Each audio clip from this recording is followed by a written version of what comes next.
হরে কৃষ্ণ হরে কৃষ্ণ হরে কৃষ্ণ। আমরা সকলেই জানি ভগবানের মুখ নিঃসৃত সেই গীতার বাণী। অনেকেই গীতা পড়ি, অনেকেই গীতাকে বক্ষে ধারণ করি, অনেকেই বাড়িতে গীতাকে পুজো করেন। কথিত আছে গীতা যেখানে থাকে সেখানে ধর্মীয় 52 পীঠ অবস্থান করে, ধর্মীয় স্থান হয়ে যায়, সেই জায়গাটা পবিত্র হয়ে যায়। আর সেই গীতার কিছু বাণী আপনাদের সামনে তুলে ধরব। আমি বিদ্যুৎ সন্ন্যাসী বাউল, কিছু তথ্য যা আপনাদের জানা অত্যন্ত জরুরি। গীতাই বলছেন, যখন সত্যের সাথে অসত্যের লড়াই হয় তখন সত্য একা দাঁড়ায়। অসত্যের বাহিনী হয় বিশাল, কারণ তার পিছনে মূর্খ, লোভী, স্বার্থপর, বিশ্বাসঘাতকেরা থাকে। তাই আপনারা দেখেছেন কুরুক্ষেত্রের যুদ্ধের সময় যে দুর্যোধনের পক্ষে ছিলেন বড় বড় রাজা, মহারথী, বড় বড় বীর, বড় বড় ধনুর্ধারী, আর পাণ্ডবদের পক্ষে কে ছিলেন? জনা কয়েক। তাদের বিশাল সৈন্য ছিল না, ছিল সাধারণ মানুষ। কিন্তু তাদের সঙ্গে ছিল কে? তাদের সঙ্গে ছিল স্বয়ং ভগবান। ভগবান যেদিকে থাকে অথবা যে ভগবানের দিকে থাকে তার সত্যের জয় হবেই হবে। এটা প্রত্যেকেই আমরা জানি। জানার পরেও আমরা ভুলে যাই, কর্ম ভুল করি, ধর্ম ভুল করি। তাই ভগবান চিন্তা করছেন, ভগবান চিন্তা করছেন। ভাবুন, ভগবান তিনি তো পঞ্চায়েতের প্রধান নয়, তিনি তো মন্ত্রী নন, তিনি তো রাষ্ট্রপতি নন। তাহলে তার চিন্তা? তিনি তো এই বিশ্ব ব্রহ্মাণ্ডের মালিক, তিনি কেন চিন্তা করছেন? তার গালে হাত দিয়ে প্রভু ভাবছেন, ভগবান ভাবছেন। কি ভাবছেন? তার সৃষ্টির ব্রহ্মাণ্ডে মানুষ ভুল পথে চলছে।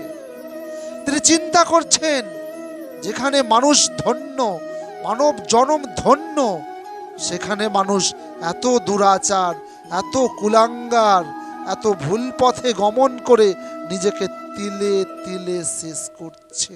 তাই ভগবান চিন্তা করছেন। এক সময় সেই ভগবানকে প্রশ্ন করছেন। কে প্রশ্ন করছেন? সেই মহাভারতের মহানায়ক, যিনি কামিনী কাঞ্চন ত্যাগ করেছেন, যিনি পিতার খুশিতে নিজেকে সমস্ত কিছু জলাঞ্জলি দিয়ে বিবাহ পর্যন্ত করেননি, যিনি ভীষণ প্রতিজ্ঞা করে কঠোর তপস্যা করেছেন, যিনি কোনো নারীর মুখ দেখেননি। হ্যাঁ, ঠিক ধরেছেন, পিতামহ ভীষ্মের কথাই বলছি। তিনি আকুল প্রাণে ভগবানের কাছে জানতে চাইছেন। ভীষ্ম পিতামহ শ্রীকৃষ্ণের কাছে জানতে চেয়েছিলেন, প্রভু আমাকে বলুন না, আমার মনের মধ্যে যে অনেক অনেক প্রশ্ন, এই প্রশ্নগুলির উত্তর আপনাকে দিতেই হবে প্রভু, আপনাকে দিতেই হবে।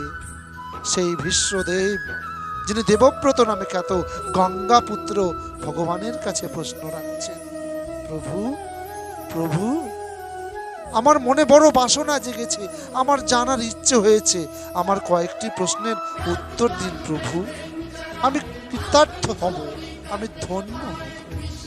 প্রথম প্রশ্ন করেছিলেন, প্রভু বলুন তো, প্রভু জলের চেয়ে হালকা কি? কি প্রভু, আমার যে বড় জানতে ইচ্ছে করে, আপনি বলুন জলের চেয়ে হালকা কি? মাটির চেয়ে ভারী কি? অগ্নির চেয়ে তীব্র কি? আর কাজলের চেয়ে কালো কি? এই প্রশ্নগুলোর উত্তর আমার জানতে বড় ইচ্ছে করে প্রভু। তুমি তো বাসুদেব, তুমি তো এই বিশ্ব ব্রহ্মাণ্ডের মালিক, এই উত্তর আমাকে বলতেই হবে প্রভু। আপনি বলুন, আমি প্রাণ ভরে নয়ন জলে আমি আপনার এই উত্তর শোনার জন্য আপ্লুত হয়ে আছি প্রভু। ভগবান শ্রীকৃষ্ণ মৃদু হেসে উত্তর দিয়েছিলেন, এই বিশ্ব ব্রহ্মাণ্ডে তুমি জানো তুমি যে প্রশ্নগুলো করেছিলে তার সব উত্তর আমার কাছে রয়েছে, তবে শোনো তুমি।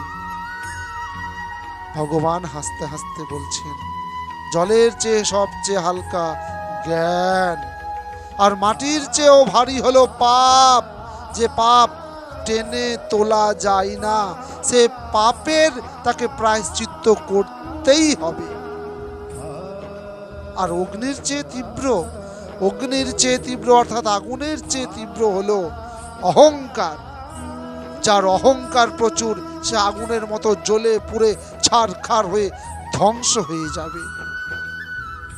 আর কাজলের চেয়েও বেশি কালো, ঘোর কালো, যে কালো কোনো দিন মোছা যাবে না, সেই কাজলের চেয়ে কালো বেশি হচ্ছেন কলঙ্ক। যার জীবনে একবার কলঙ্কের ছাপ বসে যাবে, সে কালিমা জীবনে আর কখনো মোছা যাবে না।